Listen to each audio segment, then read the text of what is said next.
செம்மொழி தமிழாய்வு மத்திய நிறுவனம் நடத்துகிற சுவடியியல் துறையினுடைய இந்த இரண்டாவது அமர்வு. இந்த அமர்வில் சித்தர் இலக்கிய நடை அப்படிங்கிறத பற்றி நம்ம சில கருத்துக்களை சிந்திக்க இருக்கிறோம். இனிய நண்பர்களே, சித்தர்கள் மருத்துவ நூல்கள் அப்படிங்கிறது தனி. சாதாரணமாக நீங்கள் சித்தர் இலக்கியம்னு பார்த்தீங்கன்னா எல்லாமே பிலாசபிக்கல் ஒர்க்கு தான், மெய்யியல் தான். இப்போ 20ஆம் நூற்றாண்டில் இருக்கிற மாதிரி மெய்யியல் தனியாக, இலக்கணம் தனியாக, இலக்கியம் தனியாக அப்படியெல்லாம் பழங்காலத்தில் இல்லை. தொல்காப்பியத்திலேயே மெய்யியல் இருக்கும், தொல்காப்பியத்திலே அகராதியல் இருக்கும், தொல்காப்பியத்தில் இலக்கியத்திறனாய்வு இருக்கும், நாடக இலக்கணம் இருக்கும், வாழ்வியல் இலக்கணம் இருக்கும், லிட்ரரி தியரிஸ் இலக்கிய திறனாய்வுகள் இருக்கும். அப்போது 20ஆம் நூற்றாண்டில் தான் நாம் இதெல்லாம் லிட்ரரி தியரி, இலக்கிய திறனாய்வு, இதெல்லாம் இலக்கியத்தினுடைய பாடுபொருள் கோட்பாடு, கண்டென்ட் ஆஃப் த லிட்ரேச்சர். ஆனால் பொதுவாக இன்றைக்கு இந்த மொழியியல் உலகத்தில் அதெல்லாம் அவங்க இலக்கணத்தில் எடுத்துக்கிறது இல்லை. அவங்க வேறு விதமாக இலக்கணத்தை கொண்டுட்டு போயிடுறாங்க.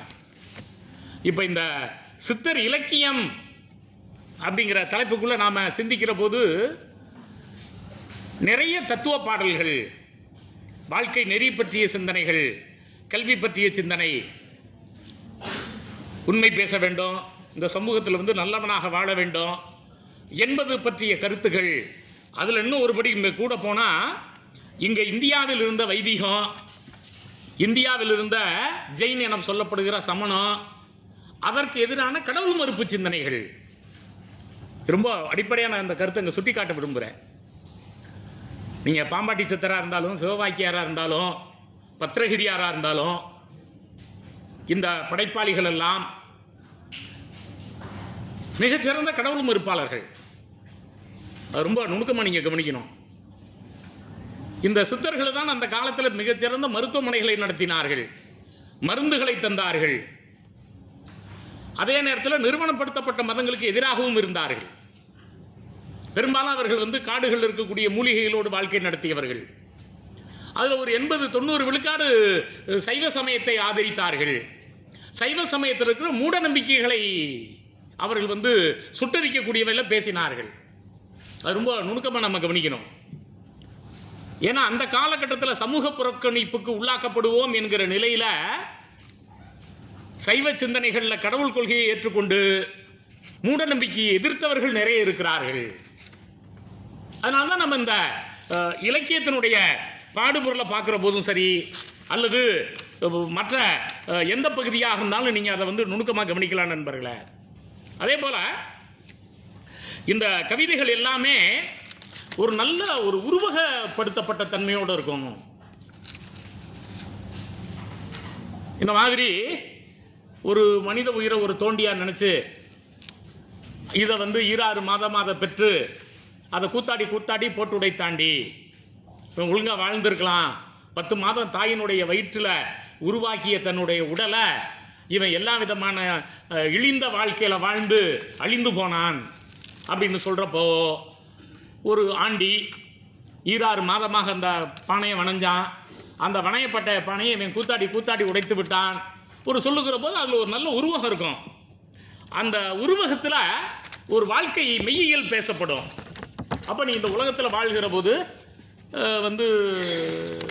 எந்த கெட்ட பழக்கமும் இல்லாமல் இருந்தால் நீண்ட நாள் நீங்கள் வாழலாம் அப்படிங்கிற கோட்பாடு அதுக்குள்ளே பொதிந்து கிடக்கும் நண்பர்களே.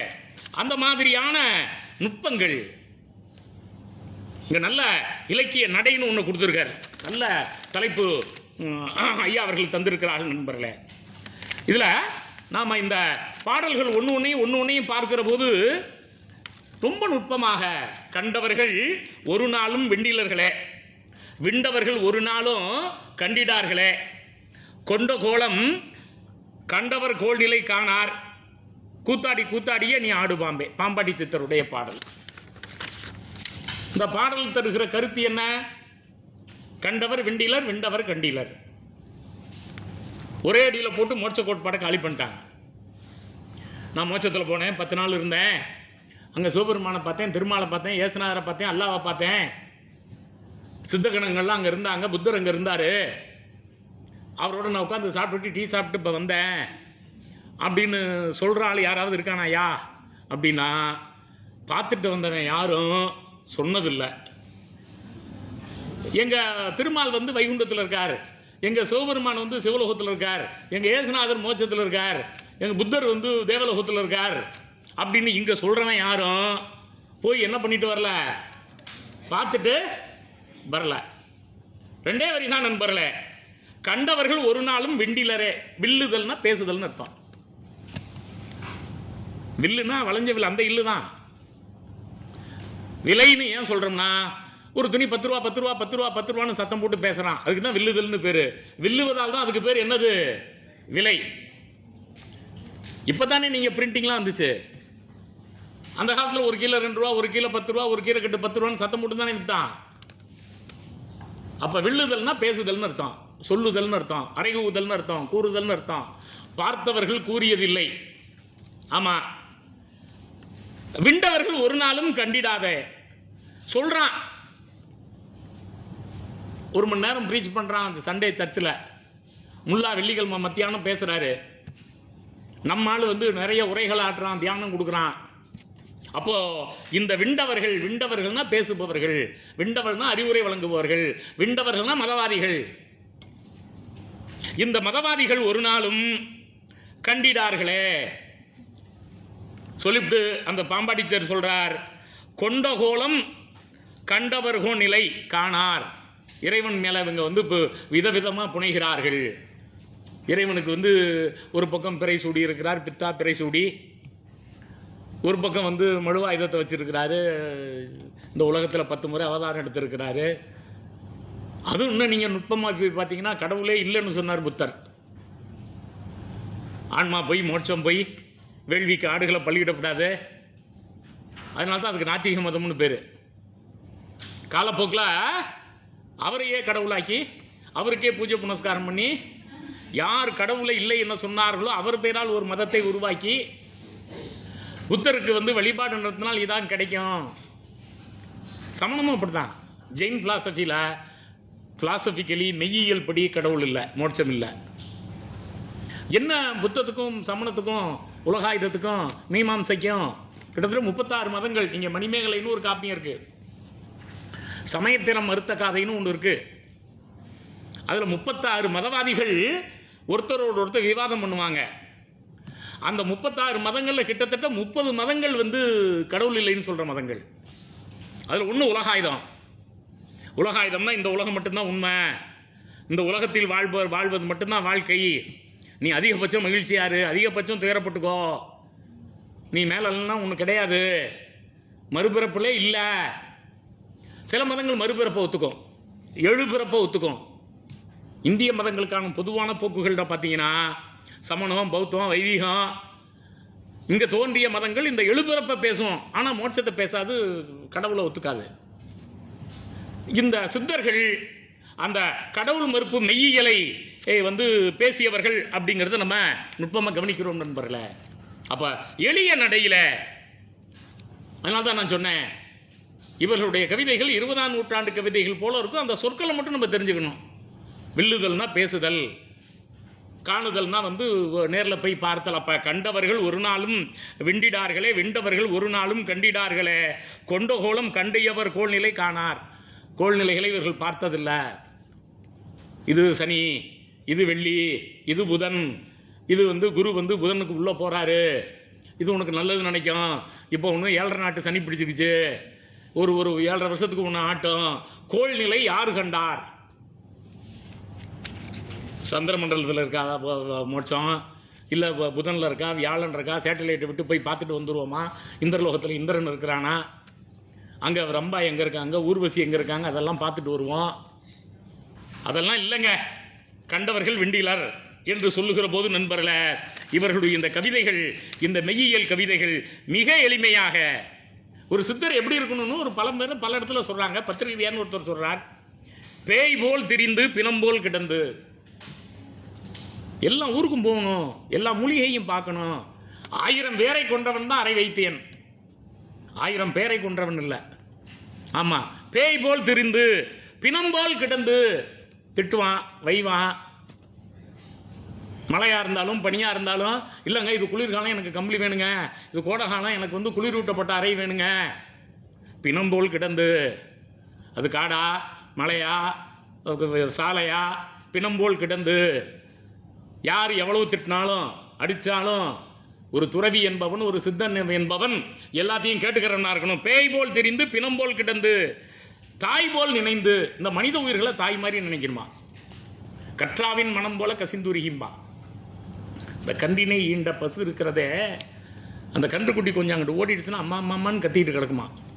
அதுபோல் தாயினை போல் நினைந்து, நீங்கள் வந்து சாலப்பறிந்து தானே தாய் வந்து குழந்தைக்கு பால் ஊட்டுவா, அது மாதிரி இறைவன் வந்து தாயை விட என்னை நேசிக்கிறான்னு நம்ம பக்தி இலக்கியங்களை சொல்கிற மாதிரி இவர் சொல்கிறார்.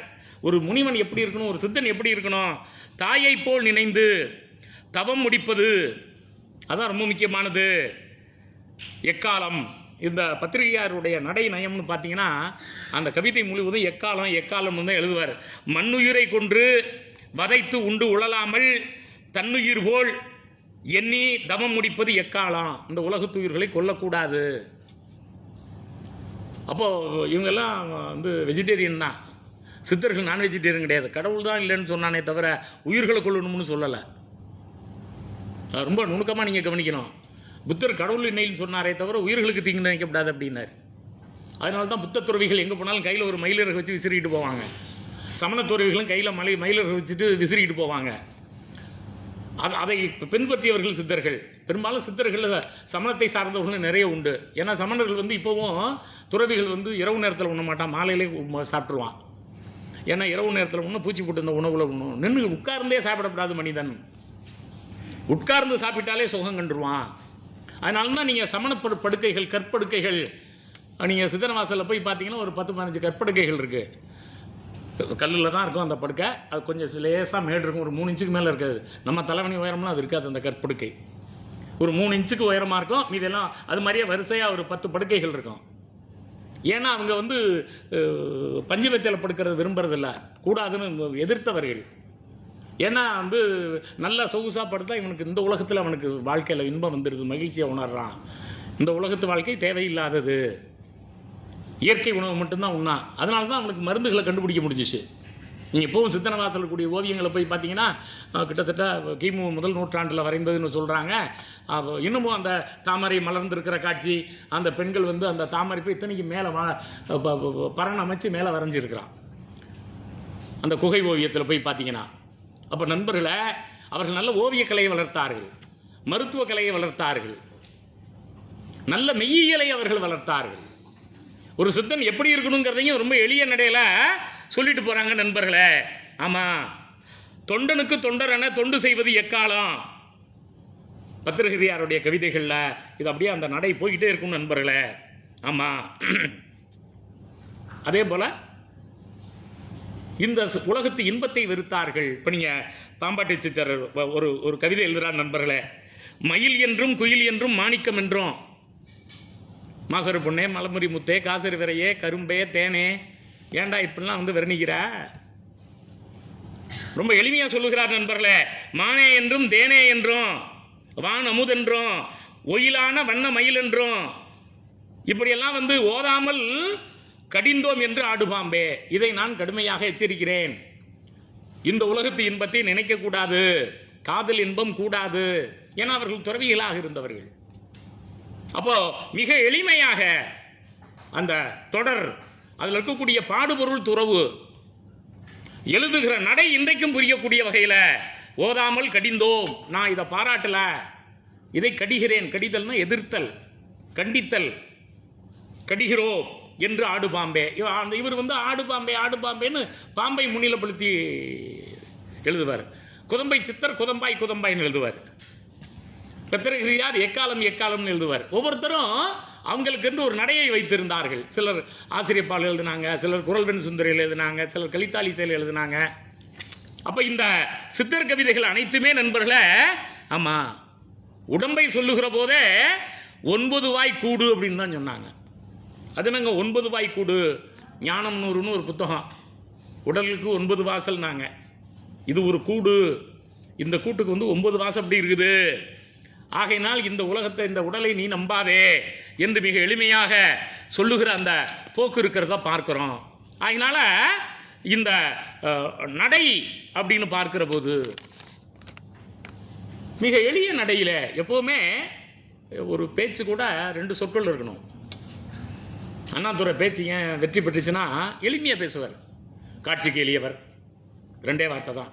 கடுஞ்சொல் அல்லாதவர், நம்மவர், நல்லவர். அதுக்கு மேலே சொற்கள் நிறைய போட மாட்டார். திருவிக்கா நடையும் அப்படி தான். 2 சொற்கள் அதிகமாக போனால் 3 சொற்கள் இருக்கலாம். அதுக்கு மேலே இருந்தால் அது பொருள் போய் சேர்வது சிரமமாக இருக்கும். இந்த நடையை பேசியவர்கள் வெற்றி பெற்றிருக்கிறார்கள். மாதமோ பத்திரை மணியோ மாதமோ சித்திரை மணியோ பத்திரை, மறக்காமல் போடுங்கள் உதயசிறனுக்கு முத்திரை. 3 சொல். அண்ணா கும்பகோணம் 5 மணிக்கு வரேன்னாரு. 5 மணிக்கு வரேன்னு சொல்லிட்டு போனப்போ எத்தனை மணி ஆச்சு? 10:30 மணி ஆயிடுச்சு. அதுக்கப்புறம் கூட்டம் நடத்தக்கூடாது. அங்கே எதுவும் மக்கள்கிட்ட ஒரு எதுவுமே பேசலை. இந்த மாதிரி சொல்லிவிட்டு இந்த இங்கே இருக்க நம்ம வேட்பாளர் இருக்கிறாரே, நல்லவர், வல்லவர், காட்சி கிளியவர், கடுஞ்சொல் அல்லாதவர், மாதமோ சித்திரை மணியோ பத்திரை, நீங்களோ நித்திரை, மறக்காமல் போடுங்கள் முத்திரை அப்படின்ட்டார். அப்போ ஒரு அந்த கடைசியில் வரக்கூடிய இயைபு தொடைமோ அதை சித்திரை, நித்திரை, முத்திரை,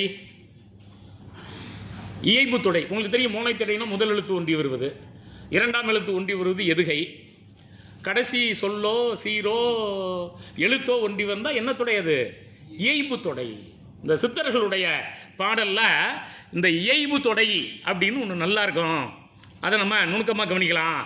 ஆமாம், இப்போது இந்த உடலை பற்றி எழுதுகிறப்போ கரூரார் அப்படின்னு ஒரு சித்தர் அவர் எழுதுகிறாரு. பார் ஏது, புனல் ஏது, அனல் ஏது, இந்த 5 பூதங்களை எழுதுகிறார். புனல்னா தண்ணி, உங்களுக்கு தெரியும். அனல்னா நெருப்பு, உங்களுக்கு தெரியும். பார்னா பூமி, உலகம், உங்களுக்கு தெரியும். பாங்கான கால் ஏது, கால்னா காற்று. பாங்கான கால் ஏது, வெளியும் ஏது, வெளியினா என்னது? வானம். இந்த 5 பூதங்களும் ஏது அப்படின்னு கேட்டுட்டு சொல்கிறாரு. நார் ஏது, பூ ஏது, வாசம் ஏது, ஊர் ஏது, பேர் ஏது, சினமும் ஏது, ஓஹோஹோ அதிசயம்தான் என்ன சொல்வேன். சொல்லிவிட்டு என்ன சொல்கிறாரு? இதெல்லாம் இயற்கையாக வந்தது, நாம பேர் வச்சுக்கிட்டோம், நாம இதை வான்னு சொன்னோம், நாம இதை வச்சுக்கிட்டோம். அப்போது ஒரு எளிய நடையிலே அவர் அந்த கவிதையில் சொல்லிகிட்டே இருப்பார். ஆறு ஏது, குளம் ஏது, கோவில் ஏது, ஆதிவத்தை அறிவதனால் அறியலாமே. அப்போது நாம் சிந்தித்து சிந்தித்து மூல பரம்பொருளை அறிந்தால் அந்த மூலப்பெரும்பொருள் தான் எல்லாம். அந்த மூலப்பரம்பொருள் சிவன்னு சொல்லலை, திருமால்னு சொல்லலை, அல்லது சித்தர் கணங்கள்னு சொல்லி சமணம் மாதிரி சொல்ல, புத்தர்னு சொல்லலை. ஆனால் இவர் சைவம் சார்ந்தவர் கருவுறார். அவர் மூலப்பரம்பொருள்னு சிவபெருமான நினைச்சிருக்க வாய்ப்பு இருக்கு. அவர் சொல்றார். நண்பர்களே பார்க்கிறோம். ஓஹோஹோ அதிசயம்தான் என்ன சொல்வேன். நடை மிக எளிய நடை. இந்த எது என்கிற ஒன்றன்பால் அந்த வினா, அந்த அகிரிணை வினா தொடர்கள் அடிக்கடி சொல்லிட்டு கடைசியாக முடிக்கிறப்ப ஆதியாக இருக்கிற அந்த மூலத்தை அறிவதனால் அறியலாமே. அப்போ உங்களுக்கு புரியும் ஏன் இதுக்கு ஆறுன்னு பேர் வந்துச்சு, ஏன் இதுக்கு குளம்னு பேர் வந்துச்சு, இது எங்கேருந்து வந்துச்சு, எப்படி இந்த கோவில் வந்துச்சு, நிறுவனப்படுத்தப்பட்ட மதம் எப்போ வந்துச்சு. அப்போ கூட பார்த்தீங்கன்னா அவர் முதல்ல 5 பூதங்களை சொல்கிறார், அப்புறம் பூவில் இருக்கக்கூடிய நறுமணத்தை சொல்கிறார், அப்புறம் ஊர் பேரை சொல்கிறார், அப்புறம் கடைசியாக தான் கோயிலுக்கு வர்றாரு. ஏன்னா இந்த இயற்கையெல்லாம் தாண்டி பிறகுதான் நிறுவனப்படுத்தப்பட்ட மதம் வந்துச்சு. செவ்வியல் காலத்தில் தமிழ்நாட்டில் நிறுவனப்படுத்தப்பட்ட மதங்கள் இல்லை. மாலை நேரத்தில் வழிபடுவார்கள், நெல்லும் நிறைமலரும் தூவி வழிபடுவார்கள். எதை விளக்க? நடுநல்வாடை, குறுந்தொகை, பல இலக்கியங்களில் வீட்டில் பெண்டீர் அந்த விளக்க வழிபட்டார்கள், நெல்லும் நிறைமலரும் தூவி வழிபட்டார்கள். அதுவும் அந்த பிச்சிப்பூ மலர்ற போது மாலை நேரம் வந்துட்டதா தெரியும். ஏன்னா கார்காலத்தில் நேரம் தெரியாது. அப்போ ஒளி வழிபாடு தமிழ்நாட்டில் இருந்துச்சு. அதனால தான் வள்ளலார் ஒளி வழிபாட்டை கையில் எடுத்தார். சவரச சம்னார்க்கம் இது எல்லா மதத்துக்கும் பொதுவானது. நீங்கள் வள்ளலாரில் முதல் 5 திருமுறைகள் பார்த்தீங்கன்னா சைவம் சார்ந்திருக்கும். 6வது திருமுறை சிவபெருமானும் இல்லைன்னு விடுவார். அவர் அந்த ஒளி வழிபாட்டை நோக்கி வந்துட்டார். 7 திரைகளுக்கு 7 பிறப்புகளை பற்றிய விளக்கம் சொல்லுவார். அந்த இறைவா நம்ம இந்த இயற்கையாக இருக்கிற ஒளி தான் மனிதனுக்கு தொடக்கத்தில் இருந்துங்கிற தன்மையை நோக்கி போகிறார் நண்பர்களே. அப்போ சித்தர்கள் இயற்கை பொருளை வெளிப்பட்டார்கள். வள்ளலாருமே ஒரு சித்தராகத்தான் நம்மால் பார்க்கப்படுகிறார் நண்பர்களே. அதையும் கூட நாம் கவனத்தில் கொள்கிறோம். அப்போது இந்த கவிதைகளுடைய நடையில் பல கருத்துக்கள் வரும். ஆமாம், நீங்கள் ஒரு நல்ல கவிதை நண்பர்களே, தத்துவம், மெய்யியல், ஒரு பலவின்பால் வினைமுற்று, ஒரு செய்யுமன் வாய்ப்பாட்டு வினைமுற்று, அந்த பலவின்பால் வினைமுற்று வினையாளனின் பெயராக இருக்கும். அப்படின்னா என்ன சார், ஒரு நேரமாக கொஞ்சம் நல்லா தான் பேசுனீங்க, திடீர்னு பலவின்பால் வினைமுற்றுங்கிறீங்க, திடீர்னு வினையாளனின் பெயர்ங்கிறீங்க. முருகன் வந்தான், முருகன் பெயர் சொல், வந்தான் வினைமுற்று. முருகன் வகுப்பறைக்குள் வந்தான். முதல் தொடரில் எழுவாயும் பயனில் இருந்துச்சு, செயற்படு பொருள் இல்லை. முருகன் வகுப்பறைக்குள் வந்தான் அப்படிங்கிறப்ப வகுப்பறைங்கிற செயற்படு பொருள் இருந்துச்சு. வந்தானை வரவேற்றேன். அந்த இடத்துல வந்தான் யாரு? முருகன். வந்தான்ங்கிறது வெர்பு. நல்லா நீங்கள் நுட்பமாக கவனிச்சிங்கன்னா ஸ்ட்ரக்சர் ஆஃப் த லாங்குவேஜில் எது கேஸ் சைனை ஏற்குதோ, வேற்றுமை விருப்பை ஏற்குதோ அதெல்லாம் பெயர் சொல். எது டைம் சைன், காலம் காட்டும் உருபை ஏற்குதோ அதெல்லாம் verb. What is the difference between noun and verb? வினை எனப்படுவது வேற்றுமை கொள்ளாது நினையுங்காலை காலமுடு தோன்றும் தொல்காப்பியம் வினையியல். வினைனா என்னன்னு கேட்டீங்கன்னா வேற்றுமை உருவை ஏற்காது. வா, போ, உட்காரு, சாப்பிடு, தூங்கு, எழுது, ஆடு, பாடு, வாவை, போவை, ஆடுவை, ஆடுவுக்கு அப்படிலாம் என்ன பண்ண முடியாது. வேற்றுமை உருவை வெர்பல் ரூட்டில் சேர்த்து பேச முடியாது. அப்போ எது எது வேற்றுமை உருவை ஏற்கவில்லையோ, எது அந்த மூமெண்ட்டை குறிக்குதோ அதெல்லாம் வினைச்சொல் அப்படின்னு நம்ம 20ஆம் நூற்றாண்டு விளக்கம் சொல்கிறோம். தொல்காப்பியர் விளக்கம் வேற்றுமை உருவை ஏற்காததெல்லாம். ஒரு சொல் நவுனா வெறுப்பான்னு தெரிஞ்சுக்கணும்னா வேற்றுமை உருவை ஏற்றா. அது இப்போ காதலின்னு ஒரு சொல் இருக்கு. என்னை காதலிங்கிறப்ப வெறுப்பு. காதலி அங்கே போகாதே அப்படின்னா நவுனு. ஒரே காதலி தான். அது வெறுப்பா நவுனான்னு முடிவு பண்ண வேண்டியது அது எழுவாயில் இருக்கா பயனிலையில் இருக்கா, வேற்றுமை உருவை ஏற்குதா, காலங்காட்டு உருவை ஏற்குதாங்கிறது தான். காதலித்தான், காதலிக்கிறான், காதலிக்கிறாள்னா வேற்றுமை உருவு. காலங்காட்டு உருவு டைம் சைனை ஏற்குது. காதலியை கூப்பிடு, காதலிக்கு பூ வாங்கி கொடு அப்படின்னா வேற்றுமை உருவு கூ ஐ. அப்போ வேற்றுமை உருவை ஏற்பதெல்லாம் பெயர் நவுன். காலம் காட்டும் அந்த உருவை ஏற்கிறதெல்லாம் வினை. மறந்துடக்கூடாது. பெயருக்கு வினைக்கு வித்தியாசம் தான் எந்த சொல்லாக இருந்தாலும். நான் கொஞ்சம் முன்னால் சொன்ன படி கூட அப்படி தான். படித்தான், படிக்கிறேன்னா காலங்காட்டு உருவு இருக்கும். படியில் ஏறினான், படியால் அளந்தான். அது எந்த படியாக இருந்தாலும், அளக்கிற படியாக இருந்தாலும், ஏறி போகிற படியாக இருந்தாலும் ரெண்டுமே நவுன் தான். காரணம் ரெண்டுமே வேற்றுமை உருவை ஏற்கின்றன. இப்போ நான் ஆண்பால் வினைமுற்று, பெண்பால் வினைமுற்று, ஒன்றன்பால் வினை ஒரு அளவும் இல்லை. படித்தான்னா ஆண்பால், படித்தால்னா பெண்பால், படித்தனர்னா பலர்பால், படித்ததுன்னா என்னது ஒன்றன்பால். இப்போ தான் கம்ப்யூட்டர் படிக்குதே. அதனால் படித்தது ஆடு, படித்தது மாடு, படித்தது சொல்ல முடியாது. கணினி படிக்கிறது என்ன பண்ணலாம், சொல்லலாம், தப்பு இல்லை. நம்ம டைப் பண்ண அங்கே உச்சரிக்குது, தட்டச்சு பண்ண. இப்போ படித்தது படிக்கின்றன பலவின்பால். ஆமாம். இப்போ பிறந்தன இறக்கும். இந்த உலகத்தில் பிறந்த எல்லா உயிர்களும் ஒரு நாள் என்ன செஞ்சு தான் ஆகும், செத்து தான் இறக்கும். செய்யும்னு வாய்பாட்டு வினைமுற்று அப்படின்னா என்ன சார் செய்யும்னு? ஒரு நிகழ்ச்சி முக்காலமும் நடந்தால் அதை செய்யும்னு வாய்ப்பாட்டு வினைமுற்றால் எழுத வேண்டும். கதிரவன் காலையில் கிழக்கில் எழும், மேற்கில் விழும். முக்காலமும் நடக்கிறது. தண்ணீர் குளிரும், வெந்நீர் சுடும், கதிரவன் எரிக்கும். இந்த சுடும், எரிக்கும், ஆடும், பாடும், ஓடும், எழுதும். அந்த உம்முன்னு முடிகிறதுனால அதுக்கு செய்யுங்கிற வெறுப்பை வாய்ப்பாட்டில் ஃபார்முலாவில் போட்டு செய்யும்னு வாய்ப்பாட்டு வினைமுற்றுன்னா ஒன்றும் கிடையாது. அதில் எப்போவுமே நான் இலக்கணம் சொல்லுவேன், உரிக்க வெங்காயம் மாதிரி புரிஞ்சுக்கிட்டா ஓரளவும் இல்லை, புரியலன்னா ஒன்றும் புரியாது. இப்போது பிறந்தன இறக்கும், இறந்தன பிறக்கும். இவங்க அந்த காலத்தில் அவங்களுக்கு நம்பிக்கை இருந்துச்சு, செத்துப்போன எல்லாம் என்ன செய்யும், மறுபிறப்பில் வரும். அதுக்கு தான் 7 பிறப்புனாங்க. ஒரு தடவை புல்லா பிறப்பான், பூண்டா பிறப்பான், விலங்கா பிறப்பான், ரொம்ப பாவம் செஞ்சால் ஆடு மாடாக பிறப்பான், அல்லது புல்லா பிறப்பான், நிறைய புண்ணியமாக செஞ்சால் எங்கே போயிடுவான், மோட்சத்துக்கு. அதனால் பிறவி பெருங்கடல் நீந்த வேண்டும். மீண்டும் அந்த பிறவியில் என்ன பண்ணக்கூடாது, பிறந்து துன்பத்தில் உழலுதல் கூடாது அப்படிங்கிற நம்பிக்கை இவர்கிட்ட இருக்கு.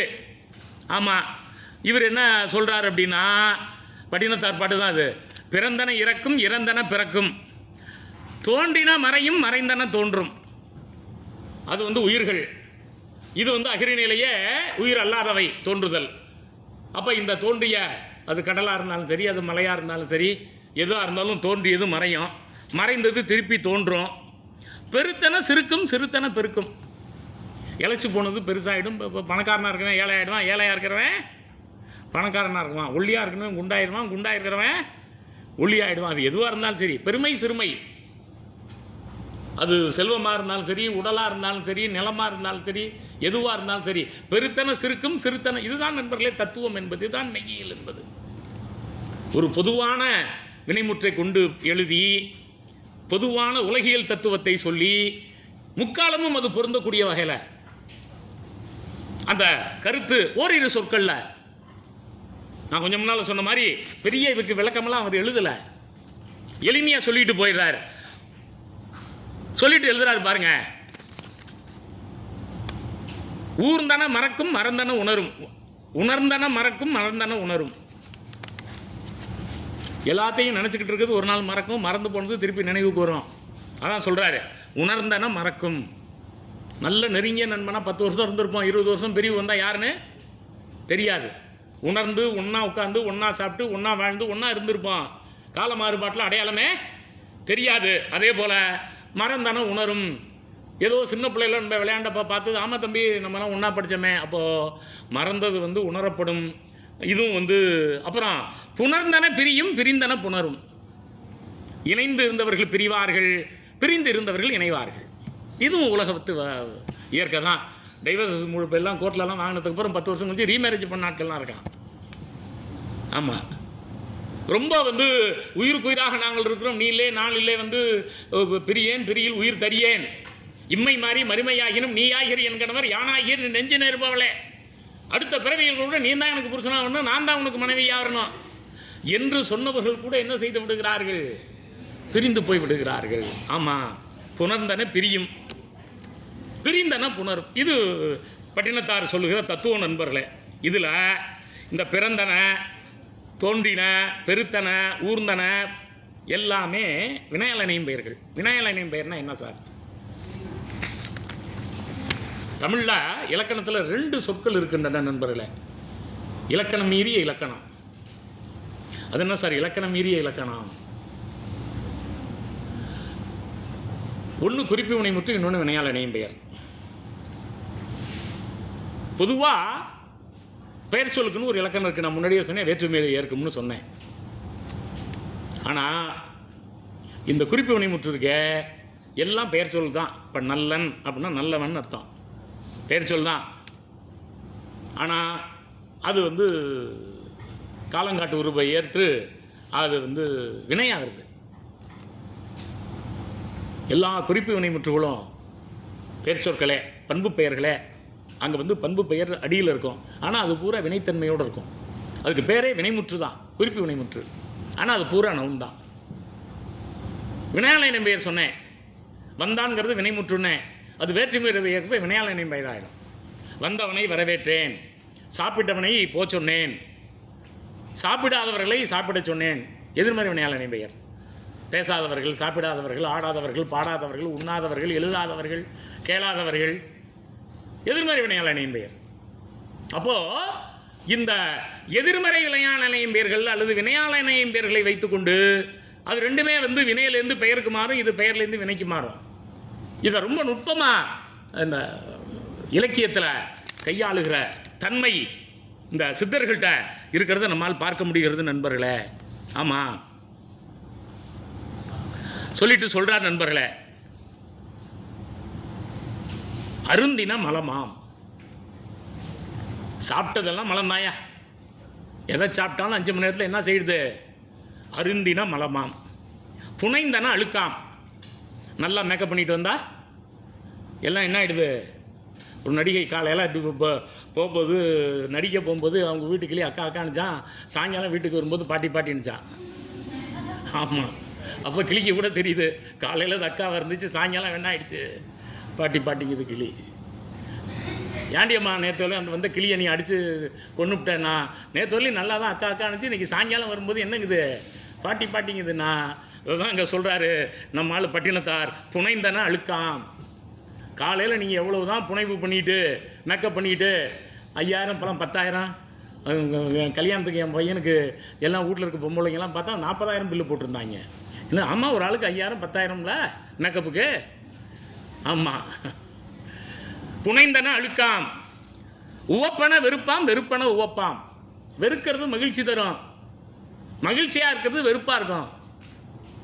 இடத்தை பொறுத்து, சூழலை பொறுத்து, காலத்தை பொறுத்து ஒரே சூழல் தான். நீங்கள் மாலை நேர இலக்கியங்களை பார்த்தீங்கன்னா, நீங்கள் வந்து அந்தி மாலை சிறப்பு செய்காதைன்னு ஒரு காப்பியம், ஒரு காதை சிலப்பதிகாரத்தில். ஒரே மாலை நேரம், மாதவிக்கு மகிழ்ச்சி தருகிறது, மகிழ்ச்சியோடு பாடல் பாடுகிறாள். கண்ணகிக்கு துயரத்தை தருகிறது, அதே மாலை நேரம். அந்த வண்ணச்சீரடி மண்மகள் எறிந்திலல் வடிந்து வீழ் காதினல் மங்களினை தவிர பிரிதனி மகிழாள். வேற இயற்கை புனைவு எதுவுமே இல்லை, ரொம்ப சோகத்தோடு இருக்குது அந்த அம்மா. அந்தி மாலை சிறப்பு செய்காதை, ஒரே மாலை நேரம் ஒருவருக்கு மகிழ்ச்சியை தருகிறது. காரணம், கோவலன் மாதவியோடு இருக்கிறான். ஒருவருக்கு துன்பத்தை தருகிறது, காரணம் இவன் பிரிந்து போய்விட்டான். இது இப்படியெல்லாம் சொல்லலை இவர். புணர்ந்தன பிரியும், உவப்பன வெறுப்பாம், வெறுப்பன உவப்பாம். ஒரே நேரம் மாலை நேரம். அன்றைக்கு மகிழ்ச்சியாக இருந்தது, இன்றைக்கு வெறுப்பாக இருக்கிறது. நம்மை மறந்தாரே நாம் மறக்க மாட்டேமால் என்று கடிதம் எழுதிய மாதவி தாளம்பூ மடல்ல அந்த வேற என்ன மலர்லேருந்து எடுத்து குழம்பு எடுத்து மயிலிறகுகளை எழுதி கடிதம் எழுதி அனுப்புகிறாள். அந்த காலத்தில் பேனா தான் எழுத்தாணிக்கு பதிலாக மயிலிறகு. செம்பருத்தி பூவை வந்து வெந்நீரில் போட்டால் அந்த செம்பருத்தி பூவுடைய சிவப்பு சாயம்லாம் இறங்கிடும். அதை கொஞ்சம் காய்ச்சினா நல்லா அடர்த்தி ஆகிடும். அதுதான் அந்த காலத்து இங்கு.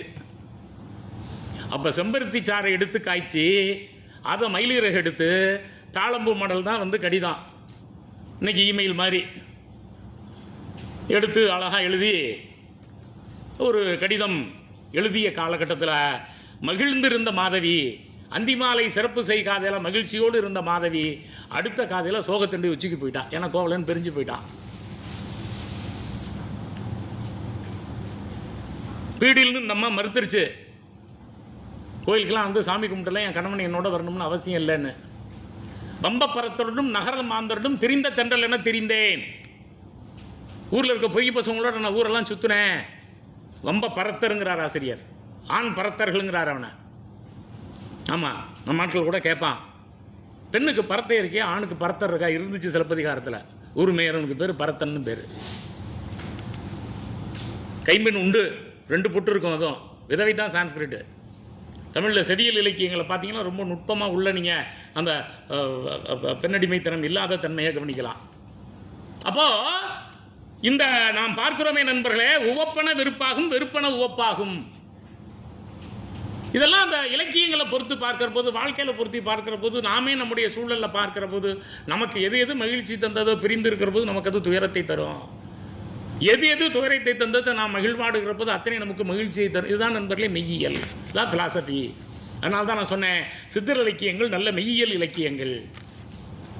சித்தர்கள் வந்து எதை மட்டும் சொல்லிட்டு போகல, மருத்துவத்தை மட்டும் சொல்லிட்டு போகல, இந்த போன்ற தத்துவங்களையும் பேசினார்கள் நண்பர்களே.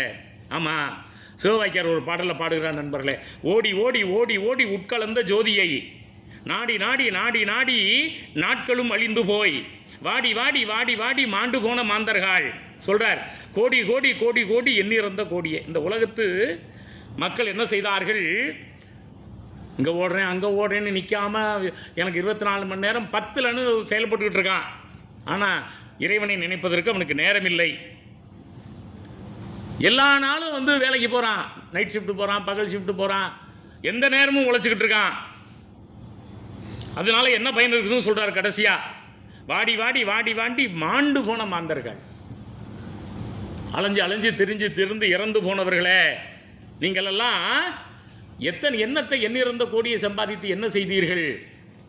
நீங்கள் வந்து மனமகிழ்ச்சியோடு இருக்க வேண்டாமா? அப்போ ஒரு மனிதன் இயந்திரத்தனமாக வாழ்கிற போது அப்படி அவன் வாழக்கூடாது என்று நெறிப்படுத்துகிற வேலையையும் இந்த சித்தர்கள் செய்தார்கள். அப்போ சித்தர் இலக்கியம் என்பது நண்பர்களே, நீங்கள் வந்து அண்ணாமலை பல்கலைக்கழகத்தில் 3 தொகுதி வெளியிட்டிருக்காங்க சித்தர் இலக்கியம்னு சொல்லி. மீப்பா சோமுன்னு ஒருத்தர் போட்டிருக்கார். கிட்டத்தட்ட 1 400 பக்கம். நண்பர்கள் அந்த புத்தகத்தை நீங்கள் ஆன்லைன்லையும் கிடைக்கிது. இப்போலாம் தமிழ் டிஜிட்டல் லைப்ரரியில் போனீங்கன்னா கிடைக்கும். Tamil digital library, Tamil digital லைப்ரரியில் போய் சித்தர் இலக்கியம்னு போட்டு மீப்பா சோமு அப்படின்னு போட்டிங்கன்னா டவுன்லோட் பண்ணிக்கலாம் 3ஐயும். அதில் இந்த மாதிரியான செய்திகளெல்லாம் விளக்கமாக எழுதுறாரு. 3 தொகுதியுமே கிடைக்கின்றன. இப்போல்லாம் வந்து நீங்கள் விரல் நுனியில் எல்லா புத்தகத்தையும் கையில் எடுத்துகிட்டு வந்துடலாம். எளிதாக நீங்கள் வந்து ஒரு பிரிண்ட் அவுட் எடுத்து கூட படிக்கலாம். ஏன்னா அதிலே படிச்சிங்கன்னா கண்ணு போயிடும். படித்தல் இன்றியமையாதது. நாளும் படித்தல் இன்னும் இன்றியமையாதது நண்பர்களே. அப்போது ஒரு வினையச்சத்தை அடுக்கி எழுதுகிற நடை சித்தர் இலக்கியத்தில் இவர் ஒரு தனி நடையாக முதல்ல நம்ம பார்த்தோம். பலவின்பால் வினை முற்றுக்களை வினையாளையும் பெயராக அடுக்கி எழுதுகிற நடைன்னு பார்த்தோம். அப்புறம் வினையச்சத்தை அடுக்கி எழுதுகிற நடை அப்படின்னு ஒன்று பார்த்தோம். அப்புறம் முன்னிலை பெயர்களை நீங்கள் பரிபாடலே வரும். தீயினுள் திரள் நீ, நீரினுள் குளிர் நீ, இறைவனை தண்ணியும் நீ, தண்ணியில் இருக்கக்கூடிய குளிர்ச்சியும் நீ, நெருப்பும் நீ, நெருப்பில் இருக்கக்கூடிய வெம்மையும் நீ, காற்றும் நீ, காற்றுக்குள் இருக்கிற வேகமும் நீ அப்படின்னு அங்கே செவ்வியல் காலத்து புலவர்கள் எழுதுறதை பார்க்குறோம். எப்போவுமே இந்த செவ்வியல் காலத்து இலக்கிய தாக்கம் சிலப்பதிகாரத்தில் இருக்கும், கம்பராமாயணத்தில் இருக்கும், சிவக சிந்தாமணியில் இருக்கும். இது இன்னும் பிற்காலம் சித்தர் பாடல்களையும் இருக்கும். அதனால தான் அதுக்கு கிளாசிக்கல் லிட்ரேச்சர்னு பேர். அதை ஏன் செவியல் இலக்கியம் அப்படின்னா, காலந்தோறும் பலராலும் மேற்கோளாக ஆளப்படுகிற இலக்கியம் அது. அந்த இலக்கியம் உலகம் தழியதாக இருக்கணும், யூனிவர்சாலிட்டி இருக்கணும் ஒரு இலக்கியத்துக்கு. ரொம்ப ரொம்ப முக்கியமானது அது. செவியல் இலக்கியம் வாட் இஸ் கிளாசிக்கல் லிட்ரேச்சர் அப்படின்னு கேட்டிங்கன்னா, உலகம் தழிய தன்மை இருக்கணும். ஒரு மதம் சார்ந்ததாக இருக்கக்கூடாது.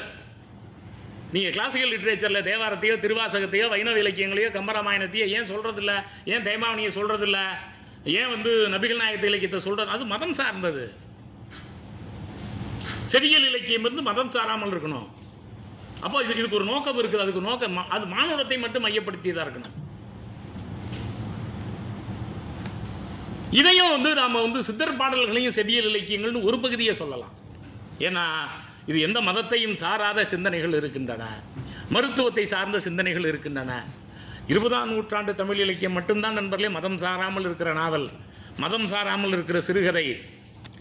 1890க்கு முன்னால் இந்த அச்சு இயந்திரங்கள் வந்து சிறுகதை நாவல் வர்றதுக்கு முன்னால் எந்த இலக்கியம் மதம் சாராத இலக்கியமே இல்லை.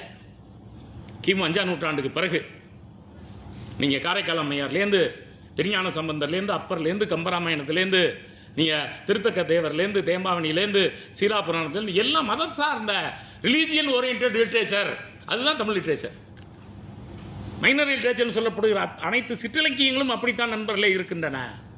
அதில் வேறுபட்டு நிற்பவை இந்த இடைக்கால இலக்கியங்கள், சித்தர் இலக்கியங்கள். அதான் இதனுடைய தனித்தன்மையை நம்ம பார்க்குறோம். செவியல் காலத்துக்கு அப்புறம் ஒரு தனித்தன்மையை இதில் பார்க்க முடியும். அது இன்னும் சொல்லப்போனால் அங்கே மானுட காதலை பற்றி செவியல் இலக்கியங்கள் பேசின. தலைவன், தலைவி, இருசரிப்பு, இயற்கை புணர்ச்சி, காமக்கூட்டம், இப்படியெல்லாம் அங்கே அகத்திணை, புறத்திணை, போர், இப்படியெல்லாம் இங்கே அப்படி இல்லை. இங்கே வந்து ஆண்டாள் வந்து இறைவனை காதலித்தாள், மானுடற்கென்று பேச்சுப்படியில் வாழகில்லேன். யாராவது மனுஷனுக்கு என்ன பொண்ணு பார்த்தீங்க, நான் நாண்டு விட்டு தூங்கிடுவேன். ஆமாம், என்ன படாது, என்ன மனுஷனுக்கெல்லாம் பொண்ணு பார்க்கப்படாது. அப்போ இறைவன் மீது காதல். மாணிக்க வாசகர் அவரே பெண்ணா தன்னை நினச்சிக்கிட்டார். அவரே பெண்ணா நினச்சிக்கிட்டு என்ன பண்ணார், இறைவனை தலைவனாக நினச்சிக்கிட்டு பாடினார். ஏன் நீங்கள் நம்மாழ்வார், பெரியாழ்வார், சிறிய திருமடல், பெரிய திருமடல் தன்னை ஒரு பெண்ணாக நினச்சிக்கிட்டு இறைவனை வந்து ஆணாக நினச்சிக்கிட்டு, தலைவனே நீ என்னை திருமணம் பண்ணிக்கலாம், நான் மடலேறுவேன். அதுதான் சிறிய திருமடல், பெரிய திருமடல். அப்போ ஆண்களே தங்களை பெண்களாக கருதி கொண்டு எழுதிய இலக்கியங்கள். திருவம்பாவை என்ன? திருவம்பாவை வந்து மாணிக்கவாசகர் எழுதிய திருவாசகத்தில் ஒரு பகுதி. அது முழுசா பெண் பாடுற மாதிரி இருக்குது. அப்போ மாணிக்கவாசகர் தன்னை காதலியாக நினைத்து கொண்டு இறைவனை காதலனாக நினைத்து, அப்போ மானுட காதல் தெய்வீக காதலாக மாறியது பக்தி இலக்கியத்தில்.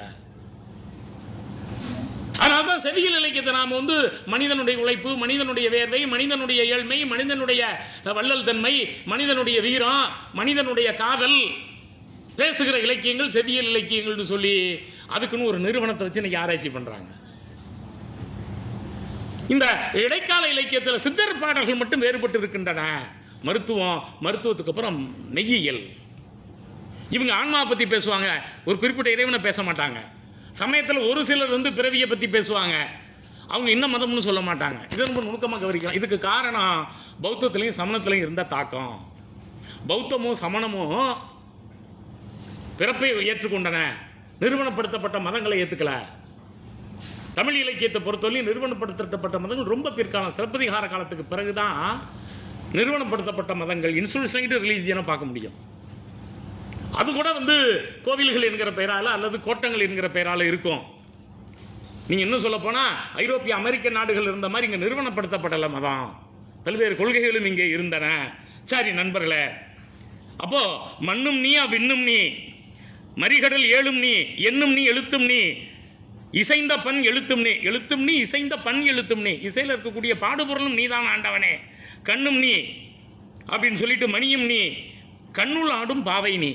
அப்போது இங்கே அந்த இறைவனை பற்றி பேசுகிற போது எல்லாத்தையும் ஐம்பூதங்களை சொல்லிட்டு, கண்ணையும் மணியையும் சொல்லிட்டு, அதில் இருக்கக்கூடிய பாவையையும் சொல்லிட்டு, இசையையும் பாடலையும் சொல்லிட்டு, பாடலில் இருக்கக்கூடிய கருத்து எல்லாம் நீதான். அந்த முன்னிலை ஒருமையை பயன்படுத்தி எழுதுகிற நடை தனியாக அங்கே தெரியறத பார்க்குறோம் நண்பர்களே. அப்புறம் தொன்ம நடை.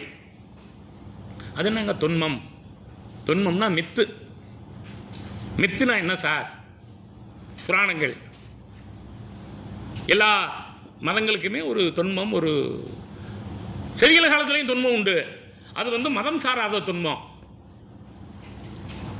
அத்தின்னு ஒருத்தர்னா நான் நல்லா ஆடுவான், அதனால் ஆட்டன தீன் அவனுக்கு பேர். ஆதிமந்தின்னு ஒரு அம்மா இருந்துச்சு, 2 பேரும் காதலிச்சாங்க, காவிரி ஆறு இழுத்துக்கிட்டு போச்சு, இது ஆட்டனத்தி ஆதிமந்தி காதல். அது ஒரு தொன்மம். சிலப்பதிகாரத்தில் 10 கற்புக்கரசிகளை பற்றி சொல்லும்போது அது தொன்மம், அது தமிழ் தொன்மம். அப்போது சிலப்பதிகாரமும் புறநானூறு அகநானூறும் இங்கெல்லாம் இருப்பவை தமிழ் தொன்மங்கள். ராமாயணம் பாரதத்தில் இருக்கிறவை வடமொழி தொன்மங்கள். இன்னும் நுட்பமாக நீங்கள் மனசில் வச்சுக்கணும். சிவக சிந்தாமணிலையும் அந்த வடநாட்டு தொன்மங்கள் இருக்கும். ஏன்னா அதுவும் வந்து வடநாட்டு கதைக்களம் வடநாடு. பெருங்கதையும் அப்படிதான். பெருங்கதையும் சீவக சிந்தாமணியும் சமண காப்பியங்கள். சூளாமணி அப்படித்தான், சமணம் சார்ந்தது. பௌத்தம் சார்ந்தது மணிமேகலை. அதில் நிறைய 400க்கும் மேற்பட்ட கிளைக்கதைகள் இருக்கும். அந்த காலகட்டத்தில் தான் நிறைய கருத்துக்கள் வந்தன.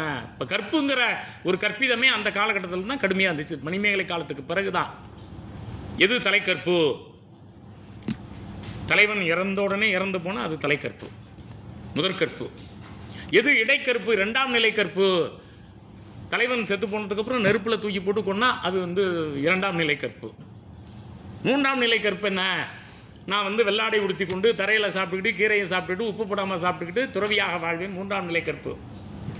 இப்படி கற்புக்கே முதற்கற்பு, 2ஆம் கற்பு, 3ஆம் கற்புங்கிற பிரிவினை வந்தது மணிமேகலையில் தான். அதுக்கு முன்னாடி அந்த தன்மை இல்லை. கற்பு என்பதே கற்பிக்கப்பட்டது. அப்போ அதெல்லாம் ஆணுக்கு இல்லையா? இது அப்படியே அங்கே சொல்ல வேண்டாமா? மனைவி இறந்ததுக்கப்புறம் இவர் உடனே உயிரை விட்டுட்டார்னா இவர் தான் தலைக்கற்பான், கற்புடையவன், கற்பு கரசன். மனைவி இறந்த உடனே சிதையிலே இவனும் போய் தானே விழுந்து இறந்து போனான்னா இவன் இடைநிலை கற்பு கரசன். அதுக்கப்புறமா திருமணமே பண்ணிக்காமல் தாபத நிலையில் இருந்துச்சு புறநானூரில். தாபத நிலைனா தன் மனைவி இறந்த பிறகு திருமணமாகாமல் இருக்கிற நிலை. நம்ம ஆட்கள் கூட விதவை இருக்கு, விதவன் இல்லையான்னு கேட்பான். தாபத நிலைன்னு ஒன்று இருந்துச்சு, தபுதார நிலைன்னு ஒன்று இருந்துச்சு. தபுதாரம்னா தாரம், தபுனா இறத்தல். மனைவி இறந்த பண்ணி இருக்கிற நிலை தபுதார நிலை. ஆமாம், அந்த தபுதார நிலை மாறும், தாபத நிலை மாறாது. நிரந்தரமாக திருமணமே பண்ணிக்காமல் இருப்பான்.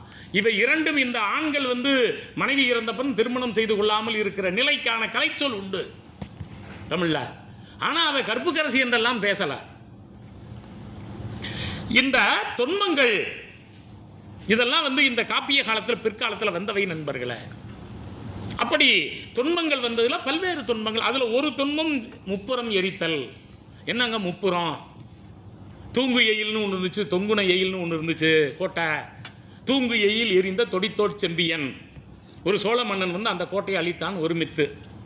நிருதர்கள் இருந்தார்கள். யாருங்க நிருதர்கள்? நிருதர்கள் தான் நீக்ரோக்கள்னு இப்போ விளக்கம் எழுதுறாங்க. அவங்க 3 கோட்டை கட்டியிருந்தாங்க. என்ன கோட்டைங்க? தங்கத்தில் ஒரு கோட்டை, வெள்ளியில் ஒரு கோட்டை, வெங்கலத்தில் ஒரு கோட்டை. அப்போ என்னங்க நடந்துச்சு? அப்போ ஒரு ஆள் மன்னர் இருந்தார், அவர் இமயமலையில் இருந்தார், இறையனார்னு பேர். அவர் தான் சிவபெருமான். அங்கே உமையம்மின்னு ஒரு அம்மா இருந்தாங்க. அந்த அம்மாவை அவர் கல்யாணம் பண்ணார். அவர் தமிழ்நாட்டை விட்டுட்டு வடநாட்டுக்கு போனோடனே இந்த தமிழ்நாட்டை பிடிச்சிக்கிட்டு இந்த நீக்ரோக்கள் வந்து கோட்டை கட்டிட்டாங்க. அதுக்கு முப்புறம்னு பேர். 3 கோட்டைகள். புறம்னா கோட்டைன்னு அர்த்தம். புரிசைன்னு தமிழில் வரும். புரிசைனா கோட்டைன்னு அர்த்தம். புரிசை புரின்னு சான்ஸ்கிரிட் போவோம். அங்கே புரின்னு வந்தால் கோட்டை. அப்புறம் புறம். எந்த ஊரில் கோட்டை இருக்கோ, கோட்டை இருக்க ஊர் தான் புறம். இப்போ எல்லா ஊர்லேயும் புறம்னு பேர் வச்சுக்கிறான். கோட்டை இல்லாத ஊருக்கும் புறம்னு பேர் வச்சுக்கிறான். செவியல் இலக்கியத்தில் புரிசை பற்றிய வர்ணனைகள் நிறைய உண்டு. எல்லோரும் ராஜான்னு பேர் வச்சுக்கிற மாதிரி. எப்போ உன் நாடு இருப்போம், மந்திரி யாருப்பா? இல்லைங்க, என் பேர் தாங்க ராஜா. அது மாதிரி எல்லாத்துக்கும் புறம்னு பேர் வந்துச்சு ஊருக்கு பூரா. அப்போது முன்ன இட்டத்தி முப்புறத்திலே சிவபெருமான் அந்த 3 கோட்டைகளை அழிப்பதற்காக தீ வைத்து போர் தொடுத்தார். போர் தொடுத்து 3 கோட்டைகளை அழித்தார். இது தொன்ம நடை.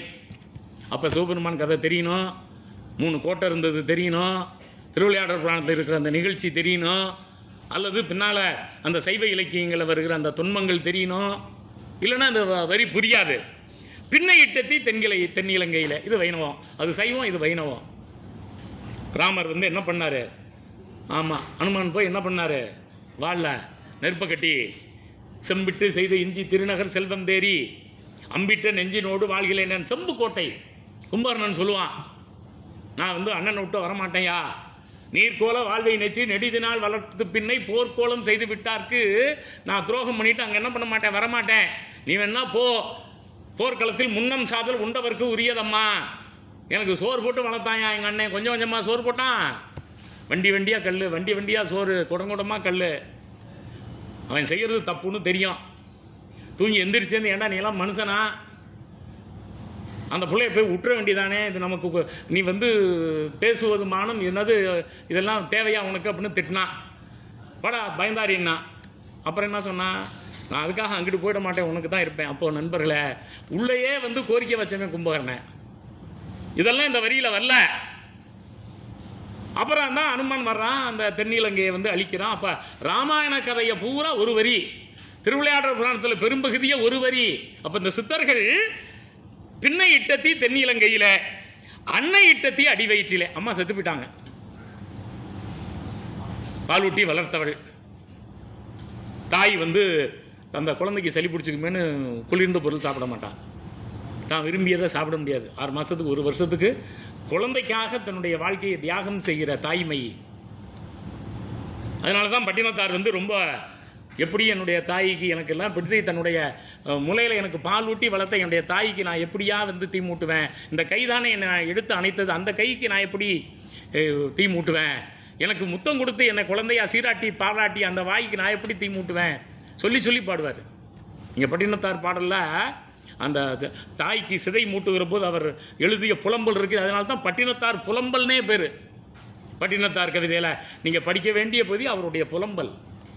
ரொம்ப சென்டிமெண்ட் கவிதை அது.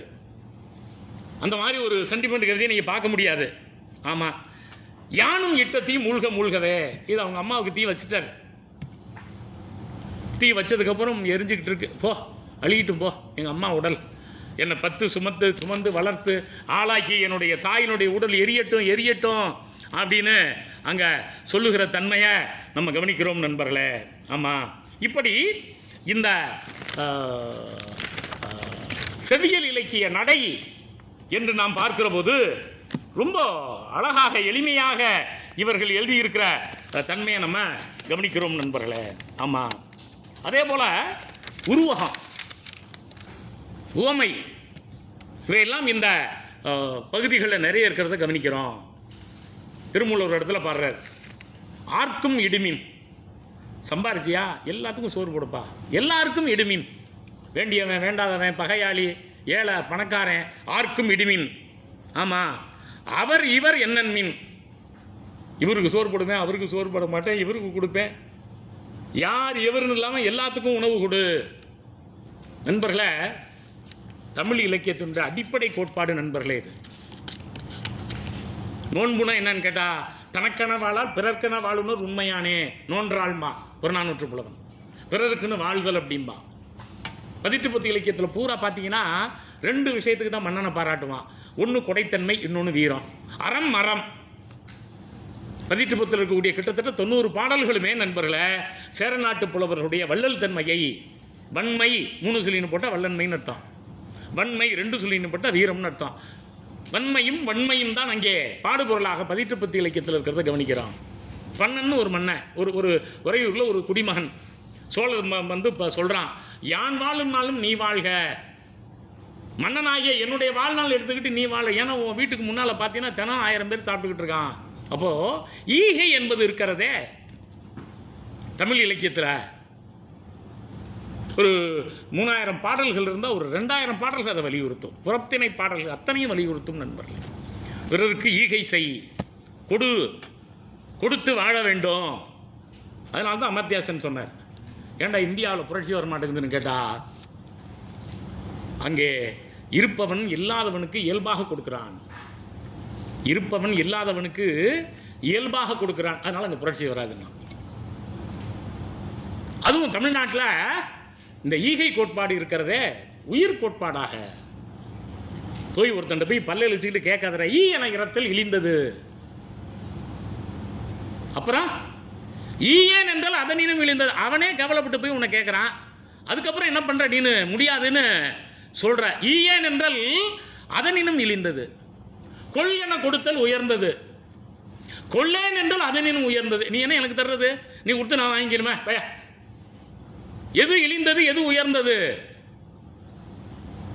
எனக்கு குடுன்னு கேட்கறது இழிந்தது, இல்லைன்னு சொல்றது அதை விட இழிந்தது, கொடுப்பது உயர்ந்தது, கொடுக்கறது வேணான்னு சொல்றது அதை விட உயர்ந்தது. புறநானூறு என்ன உயர்ந்த தத்துவம் நண்பர்களே. அதனால philosophy of classical period Tamil இலக்கியத்தில் இருக்கக்கூடிய செவ்வியல் காலத்து தத்துவங்கள்னு நீங்க பார்த்தீங்கன்னா நான் நிறைய பேசிக் கொண்டிருக்கலாம். அதுவும் இந்த ஈகை பற்றிய செய்திகள் வந்து எந்த இடத்துல தொட்டாலும் வரும் நண்பர்களே. அந்த impact of classical literature in Siddha literature இங்கே நுட்பமாக நம்ம கவனிக்கிறோம். ஆர்க்கும் இடுமின் அவர் இவர் என்னன்மின், எல்லாத்துக்கும் கொடு, எவ்வளவு நாள் கொடு அப்படின்னா, பார்த்திருந்து உண்மின், அவன் சாப்பிட்டதுக்கு அப்புறம் நீ சாப்பிடு. சிறிய கட்பரினே எமக்கையும் அண்ணே அவ்வை சொன்னது. நிறையா கல் இருந்தால் எல்லாரும் குடிப்போம், கொஞ்சோண்டு இருக்கும் எனக்கு குடிச்சிட்டு அதிகமாக பேசாமல் இருப்பான், நான் நமக்கு நண்பன், நெல்லிக்கனி எனக்குன்னு வச்சிருந்து கொடுத்தான். நீங்கள் எல்லாத்தையும் பாருங்கள், பாரியாக இருக்கட்டும், நீங்கள் கடையேழு வள்ளல், இடையேழு வள்ளல், முதல் வள்ளல், வள்ளல்கள் தான் பாராட்டப்பட்டார்கள். அவர்களுக்கு தான் இலக்கியத்தில் இடம் இருந்தது.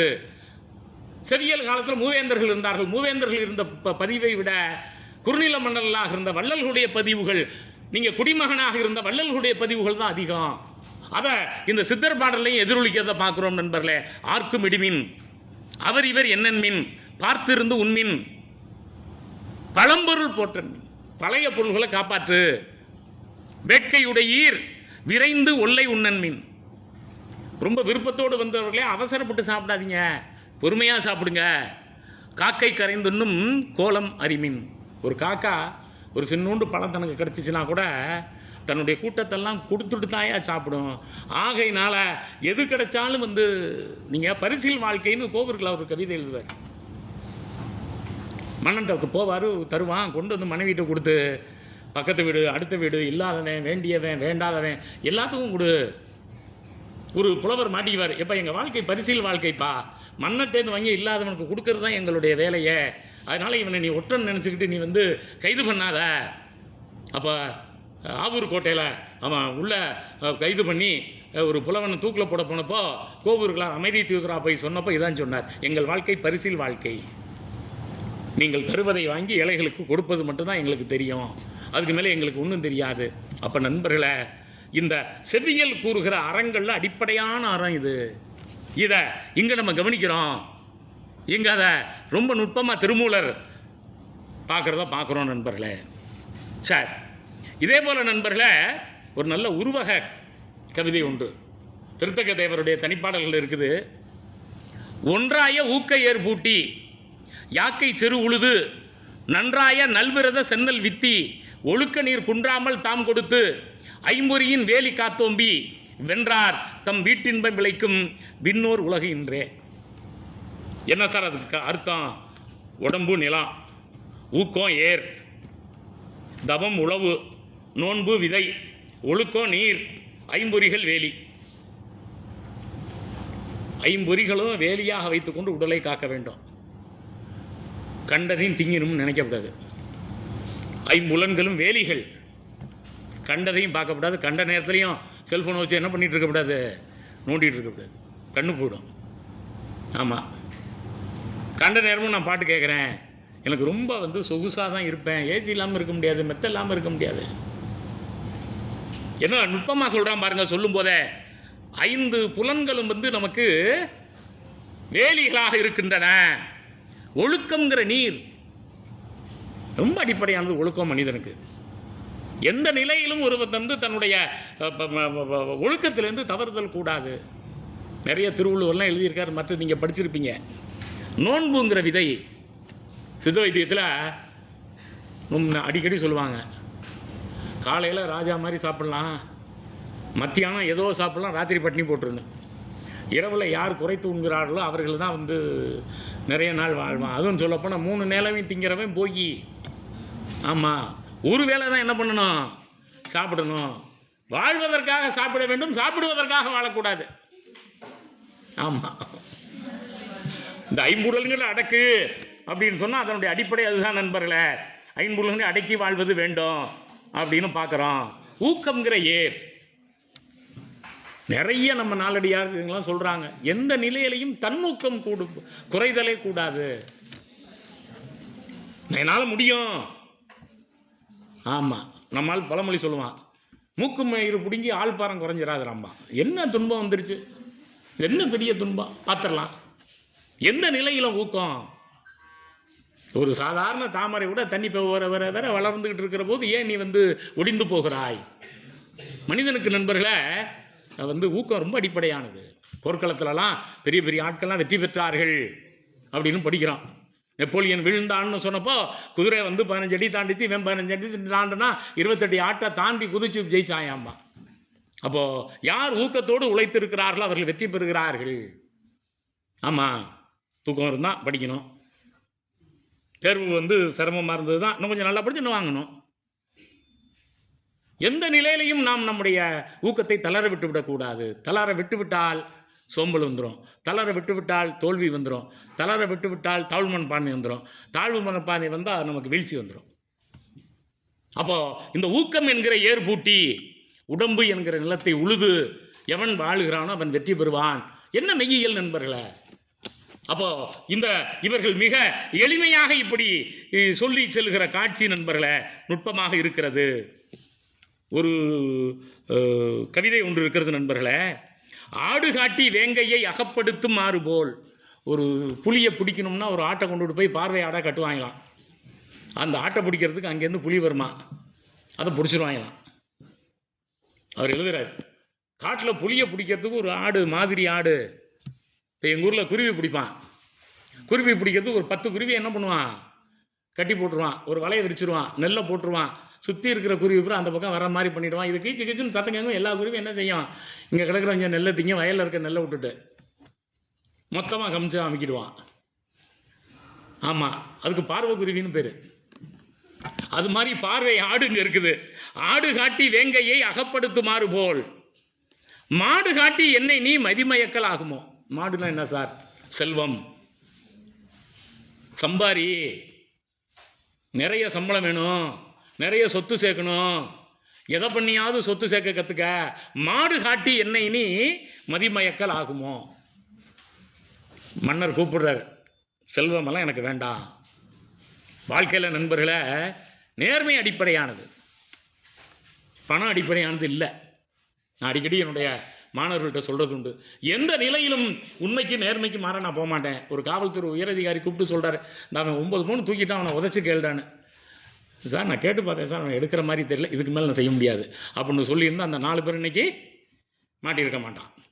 உயரதிகாரி சொல்லிட்டாரா, சொன்னா என்ன, என்ன அதிகபட்சம் தலையெடுக்கலாம், அவ்வளோதானே. அதுக்கு மேலே என்ன ஒன்றும் செஞ்சிட முடியாதே. வேலை போனால் போகுது, நான் வீட்டில் போய் விவசாயம் பார்த்துக்கிறேன், கடையை வச்சுக்கிறேன், பொழைச்சிக்கிறேன். என்னுடைய உண்மை நேர்மையிலேருந்து என்ன பண்ண முடியாது, மாற முடியாது அப்படின்னு எனக்கு அவசியம் இல்லை. எந்த நிலையில் இருந்தாலும் பெரிய உயர் அதிகாரி யார், காவல்துறையில் இரு, மருத்துவராரு, எதுலனாலும் இரு. இல்லைங்க இதை போட்டு ஒரு கையெழுத்து போட்டிங்கன்னா இத்தனை கோடி வரும், உங்களுக்கு இத்தனை கோடி தர்றாங்க. இன்றைக்கி எல்லாமே பர்சன்டேஜ் தான். 40%, 60% பங்கா போயிடும். மந்திரியிலேருந்து, மாவட்டத்திலேருந்து, வட்டத்திலேருந்து, அதிகாரியிலேருந்து எல்லாத்துக்கும் போயிடும். அது எந்த துறையாக இருந்தாலும் சரி. ஒரு மருத்துவ உபகரணம் வாங்கணுமா 60 போயிடும். 10 லட்சம் போட்டானா 60 லட்சம், 6 லட்சம் போய்டும், 4 லட்சம் தான் அங்கே வரும். உனக்கு ஒரு கட்டிங் வரும், 10% உனக்கு வரும். ஒரு சாலை போட்டானா அப்போ எல்லாத்துலேயும் அது இருக்குது. இல்லைங்க நீங்கள் எடுத்து சார் எனக்கு வேணாம், எனக்கு உழைக்கிற சம்பளம் நின்னா போதும், இதுக்கு மேலே நாங்கள் எழுத்து போட முடியாது. அப்போ நண்பர்களே, அப்போ நீங்கள் விலங்கு போலத்தான் பார்க்கப்படுவீர்கள் சமூகத்தில். இவன் ஒத்து போக மாட்டான், பரவாயில்ல, என்ன நீ வேறு சாதாரண இடத்துல தூக்கி போட்டு தப்பு இல்லை. அழகா சொல்கிறானே, மாடு காட்டி என்னை நீ மதிமயக்கல் ஆகுமோ, பணத்தை காட்டி செல்வத்தை நீங்கள் பணத்து மேலே வெறி வந்தால் அழிந்து போவோம் நண்பர்களே. சித்தர்கள் சொல்லுகிற தத்துவங்களும் ரொம்ப முக்கியமானது. பணத்து மேலே உனக்கு வெறி வரக்கூடாது. மாடு காட்டி என்னை நீ மதிமயக்கம் ஆகுமோ, ஆமாம் சொல்லிவிட்டு கோடு காட்டி யானையை கொண்டுரித்த கொற்றவா. ஒரு இலைத்தலையை காமிச்சு ஒரு பொய்யாங்குழி வெட்டி குறுக்க மரத்தை போட்டு அது மேலே இலைத்தலையை போட்டு யானையை அந்த பக்கம் வர வச்சு அந்த பொய்யாங்குழியில் அந்த யானையை போட்டு அடித்து அப்புறம் அதை கொண்டுகிட்டு போய் உரித்து தோலை எடுத்து அதை சொல்கிறான் பாருங்க. இப்படியே கோடு காட்டி, கோடினா குச்சி கோல்னு அர்த்தம். அதை கட்டிட்டு அது மேலே பொய்யாங்குழியில் யானையை கொன்று உரித்த கொற்றவா. இந்த இடத்துல தலைவனே, மன்னனே, அல்லது பொருளாசை பிடித்தவனே, யானையை கூட இப்படி வீழ்த்தி விடுகிறீர்களே, வீடு காட்டி என்னை நீ வெளிப்படுத்த வேண்டுமே. வேணா மோட்சத்தை எனக்கு காட்டு, நான் அதுக்காக வேணா நேர்மையாக இருக்கேன், அதுக்காக வேணா உண்மையாக இருக்கேன், அதுக்காக வேணா நான் உழைக்கிறேன், அதுக்காக வேணா நான் இந்த உலகத்தில் வாழ்கிறேன். அப்போது இந்த சித்தர்களுடைய தத்துவங்கள் மிக எளிமையாக ஓரிரு சொற்களை தவிர, ஆடுங்கிறது நமக்கு தெரியும். ஆடு காட்டி, ஆட்டை காட்டி கூட இல்லை, ஆடை காட்டி, மாடு காட்டி, கோடு காட்டி, வீடு காட்டி அப்படின்னு அந்த முதல் சீர்கள் அத்தனையுமே அந்த எதுகை மோனையோட. அது மோனை எதுகை நுட்பமா, 2வது எழுத்து, 3வது எழுத்து, 4வது எழுத்து, 5வது எழுத்து, 2வது எழுத்து மட்டும்தான் சாதாரணமாக எதுகையில் வரும். இந்த இலக்கியத்தில் அந்த சீரே எதுகையாக அமைந்து எழுதியிருக்கக்கூடிய தன்மை நம்ம கவனிக்கிறோம் நண்பர்களே. ஆமாம், அதே போல் பழமொழி நடை அப்படின்னு ஒரு நடையை பலரும் பின்பற்றதை பார்க்குறோம். அதில் ரொம்ப எளிமையாக காய்த்த மரம் அது மிக்க கல்லடி படும். காய்ச்ச மரம்னாவே என்ன செய்யத்தான் செய்யும், கல்லடி படத்தான் செய்யும். கர்ம வினை கொண்ட காயம் தண்டனை பெறும். அந்த காலத்தில் ஒரு நம்பிக்கை, போன பிறவியில் செய்த பாவம் இந்த பிறவிக்கு வரும். அவர்கள் பிறவியை நம்பியவர்கள். அதனால் இந்த பிறவியில் நீ பாவம் செஞ்சினா அடுத்த பிறவியில் துயருருவாய், ஆகினால இந்த பிறவியில் பாவம் செய்யாதே, மொத்தத்தில் நீ தீமை செய்யாதே, பிறருக்கு துயரம் தராதே, பிறரை நீ இடைஞ்சல் பண்ணாதே அப்படிங்கிறதா பேசப்படுகிறது நண்பர்களே. அப்போது இது போன்ற கவிதைகள் இருக்கக்கூடிய நடைகள், பழமொழி நடை, உருவக நடை, உவமை நடை, இந்த மாதிரி தொன்ம நடை, வினையச்ச நடை, வினையாளனும் பெயர் நடை, இப்படி பல்வேறு தன்மைகளில் இவர்கள் கவிதைகளை அன்றைக்கு எழுதியிருக்கிறத நம்ம கவனிக்கிறோம் நண்பர்களே. ஆமாம், அதே போல் வினா நடையும் பலராலும் பேசப்படுகிறது. இந்த ஆடுபாம்பையில் கூட ரொம்ப நுட்பமாக உளியிட்ட கற்சிலையில் உண்டோ உணர்ச்சி, உலகத்தில் மூடர்களுக்கு உண்டோ உணர்ச்சி, புலியிட்ட செம்பில் குற்றம் போமோ போகாது மூடருக்கு என்று அஞ்ஞானம். ஆடுபாம்பே, இந்த ஆடுபாம்பேன்னு சொல்லிட்டு என்ன சொல்கிறாங்க, ஒரு கல் அதை நல்லா செதுக்குனதுக்கப்புறம் அதுக்கு உணர்ச்சி இருக்குமா, இருக்காது. அது கல் தான்.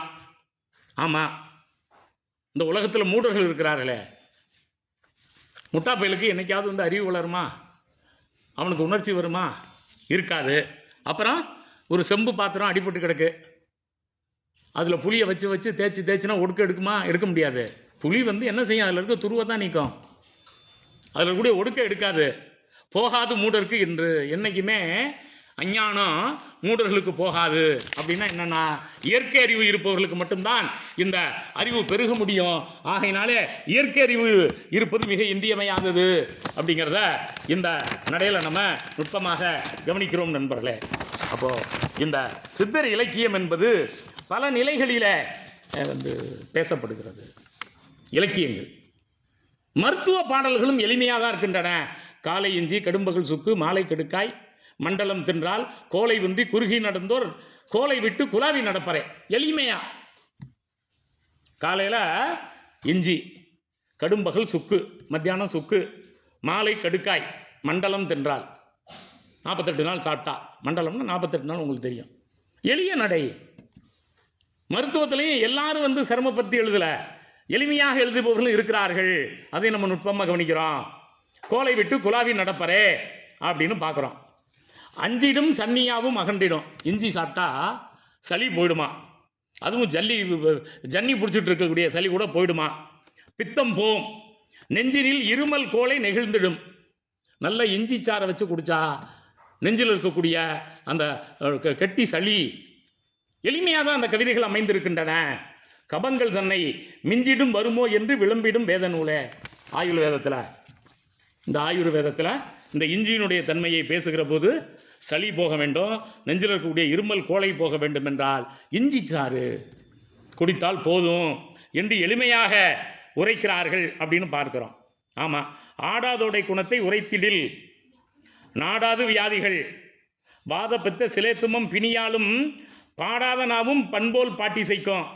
ஓடாத இடத்தை எல்லாம் ஓட்டிவிடும், ஓடாத கபத்தை எல்லாம் ஓட்டிவிடும். ஆடாதோட அந்த ஆடாதோட இலை இருக்கிறதே, அதை எடுத்து கஷாயமாக்கி குடிக்கிற போது வியாதிகள், நோய் எதிர்ப்பு சக்தி கூடும், நல்லா நாக்கு இனிமையாக இருக்கும், நெஞ்சில் இருக்கக்கூடிய அந்த கபம் போய்விடும். இப்போ நிறைய ஒரு மறைமுகமாக எழுதாமல் வெளிப்படையாக கவிதையில் எளிய நடையில் வெளிப்படையாக இந்த மருத்துவ நூல்களும் கூறுகின்றனன்னு பார்க்குறோம் நண்பர்களே. ஒரு திருமூலர் வரி உங்களுக்கு புகழ்பெற்ற வரி படிச்சிருப்பீங்க. யாவர்க்குமாம் இறைவருக்கு ஒரு பச்சிலை. கோயிலுக்கு போகணும், சாமி கும்பிடணும், பூ இல்லை, பூ இல்லாட்டி பரவாயில்லையா, அங்கே கிடைக்கிற இலையை பிச்சாவது அர்ச்சனை பண்ணியா, சாமி கும்பிடாமல் இருக்காதையா, கும்பிடு. இல்லைங்க ஒரு நொண்டி சாக்கு சொல்லாத, இன்றைக்கி ஒரு பூக்கடையில் கூட பூ இல்லை. அப்படி இல்லை, கல்லை போட்ட கூட என்ன பண்ணார், கடவுள் ஒத்துக்கிட்டார். காலை செருப்பால் வச்சு கண்ணு இல்லாதப்போ கூட வணக்கத்தை ஏற்றுக்கிட்டார். ஆகையினால யாவர்க்குமாம் இறைவருக்கு ஒரு பச்சிலை. எல்லாத்துக்கும் ஈகை பண்ணணும். சாமி கூட இருக்கிறவன் தான் ஈகை செய்யணும்னு இல்லை, இல்லாதவனும் ஈகை செய்யலாம். இருப்பதை யாவர்க்கும் பசுவுக்கு ஒருவாய் உரை. பசுமாட்டுக்கு ஒரு பிடி புல், ஒரு விலங்கு, அதுக்கு ஒரு திருமூலர் சொல்கிறாரு, புல் ஓர் உரை கொடு. யாவர்க்குமாம் உண்ணும்போது ஒரு கைப்பிடி, ஒரு கைப்பிடி சோறு கொடுத்துட்டு சாப்பிடியா. அந்த காலத்தில் ஐயமிட்டு உண்ணும் சொல்லுவான். ஐயம் அப்படின்னாவே பிறருக்கு ஈகை செய்வது. அதுவும் சமணர்கள் வந்தப்போ சமண துறவிகளுக்குன்னு விளக்கம் எழுதிக்கிட்டான். ஐயம்னா எங்களுக்கு கொடுக்கறதுடான்ட்டான். அப்புறம் கொஞ்சம் பேர் வந்தான், நாங்களாம் ஐயம் வாங்கி சாப்பிட்றாலும் எங்களுக்கு ஐயன்னு பேரியான்ட்டான். ஐயமிட்டு உண். ஒரு உஞ்ச விருத்தி செய்கிற ஒரு வைதிக பார்ப்பனர் இருக்கிறாரே, அவர் வீட்டில் அடுப்பே எறியக்கூடாது. 5 வேலையும் அவர் தொழணும். எந்த நிலையிலையும் அந்த மன்னனுடைய வேலை அவருக்கு 3 வேலையும் சோறு கிடைக்க வைக்கிறது, மக்களுடைய வேலை அவங்களுக்கு சாப்பாடு தர்றது. அதுக்கு தான் ஐயம்னு பேர். அதனால தான் ஐயன்னு பேர். அவங்க வீட்டில் அடுப்பை பற்ற வைக்காத அளவுக்கு அரசு அவர்களை காப்பாற்ற வேண்டும். அந்த மாதிரி ஒரு காலம் இருந்தது. அதனால தான் அவை எழுதுகிற போது ஐயமிட்டு உண், அடுத்தவங்களுக்கு ஒரு கை சோறை போட்டுரு. திருமூலர் கூட அப்படி தான் சொல்கிறார் நண்பர்களே. யாவர்க்குமாம் உண்ணும் போது ஒரு கைப்பிடி, ஒரு கைப்பிடி குடியா போதும், அதுக்கு மேலே நீ தர வேண்டாயா சோறு. யாவர்க்குமாம் பிறர்க்கு இன்னுரை தானே. உன்னால் சோறு தர முடியல, பச்சளை தர முடியல, புல் கூட போட முடியல, ஒரு இன்சொல் பேசு. வீட்டுக்கு ஒருத்தன் வரான், அண்ணே வாங்க, தம்பி வாங்க, மாமா வாங்க, எப்படி இருக்கீங்க, வீட்டில் பிள்ளைகள்லாம் நல்லா இருக்காங்களா, பார்த்து ரொம்ப நாளாச்சு, உடம்பு ரொம்ப இழைச்சி போயிட்டீங்களே. நல்லா தான் இருப்பார், உடம்பு ரொம்ப இழைச்சி போயிட்டீங்களே. இன்சொல். ஒருன்னு இருப்பேன். அவன் பேசினா தான் நான் பேசுவேன், அவன் பேசாமலாம் நான் என்ன பண்ண மாட்டேன். நான் மனிதர்கள். ஒரு மனிதன் இன்னொரு மனிதனை பார்த்தா ஹலோ சொல்லணும், நல்லா இருக்கீங்களா, எப்போ வந்தீங்க, வீட்டில் எல்லாம் நல்லா இருக்காங்களா, ஊரில் மழை பெஞ்சா, காடு கண்ணிலாம் நல்லா இருக்கா, தம்பி நல்லா படிக்கிறானா, பையன் இருக்கிறனே உனக்கு தெரியாது. என்ன நட்டம் வரப்போகுது? வாயில் இருக்கு வார்த்தை. ஒரு மனிதன் இன்னொரு மனிதனோடு இயல்பாக வலியனா கூப்பிட்டு பேசணும். நீ வலியனா ஒரு நாள் கூப்பிட்டு பேச, அடுத்த நாள் அவன் கூப்பிடுவான், அண்ணே நேற்று சொன்னீங்களே நல்லா இருக்கீங்களா அம்மா, நீ உருன்னு போனீங்கன்னா அவன் அந்த பக்கம் திரும்பிக்குவான். அப்போ மலர்ந்த முகத்தோடு இருப்பது, புன்னகையோடு இருப்பது ரொம்ப. ஏன்னா சிரிக்க தெரிந்த ஒரே விலங்கு யார் தான்? மனிதன். பகைவனாக இருந்தால் கூட ஒரு பார்த்து என்ன பண்ணிவிடு, ஒரு புன்னகையை வீசிடு. அடுத்த நாள் என்ன பண்ணிவிடு, ஒரு வணக்கத்தை போட்டுரு. நான் காலை நடை போவேன் திருச்சியில். ஒரு 50 பேர் போனாங்க. எல்லோரும் குட் மார்னிங்மாங்க. நான் காலை ஐயா வணக்கம்னேன். ஒரு நாள் அப்படி பார்த்தான், 2 நாள் பார்த்தான், எல்லோரும் வணக்கம் வணக்கம்னா. அப்புறம் அவனுக்குள்ளே வணக்கம் வணக்க ஆரம்பிச்சிட்டான். அப்புறம் எங்கள் ஐயாவை காணாங்க ஆரம்பிச்சிட்டான். நான் ஐயானே சொல்லலை. அப்போ நண்பர்களே, திருமூலர் சொல்கிறார் ஒற்றை வரியில், நீங்கள் ஒரு இன்சொல் சொல்லுங்கப்பா. யாவர்க்குமாம் பிறர்க்கு இன்னுரை தானே. காசு பணம்லாம் தர வேண்டாம், சொத்து பணம்லாம் தர வேண்டாம், சோறுலாம் போட வேண்டாம், நல்ல வார்த்தையை பேசுங்க ஐயா. இது ரொம்ப அடிப்படையானது. மனிதன் மனிதனாக மாறுவதற்கு அடிப்படையானது இன்சொல். இதெல்லாம் ஒரு பெரிய உரையெல்லாம் இதுக்கு தேவையில்லை நண்பர்களே. எளிமையாக பேசி செல்றதை பார்க்குறோம். மொத்தத்தில் இந்த சித்தர்களுடைய கவிதைகளுடைய நடை மிக எளிமையாக ஒரு கருத்து பரிமாற்றத்தை. அப்போ இதில் பார்க்குறோம் சமூக உறவுகளை பேணுவது, உளவியலாக அணுகுவது. அப்போ இதில் தத்துவம் மட்டும் இல்லை, மருத்துவம் மட்டும் இல்லை, உளவியல் நிறைய இருக்குது. இன்னும் சொல்லப்போனால் சமூக உளவியல் நிறைய இருக்குது, சோசியல் சைக்காலஜி நிறைய இருக்குது. ஒரு சமூகத்தில் நீ எப்படி இருக்கணும், அடுத்தவங்களுக்கு ஏன் சோறு போடணும், ஒரு மாட்டுக்கு கூட ஏன் புல் பிடிங்கி போடணும், அடுத்தவனுக்கு எப்படி நீ மகிழ்ச்சியோடு இன்முகம் கொடுத்து பேசணும். அப்போ நண்பர்களே, மனிதர்களை மனிதர்களாக மாற்றுபவை சித்திர இலக்கியங்கள். எளிமையான நடையில் அமைந்திருக்கின என கூறி இந்த வகுப்பறை முடிக்கிறேன். நன்றி, வணக்கம்.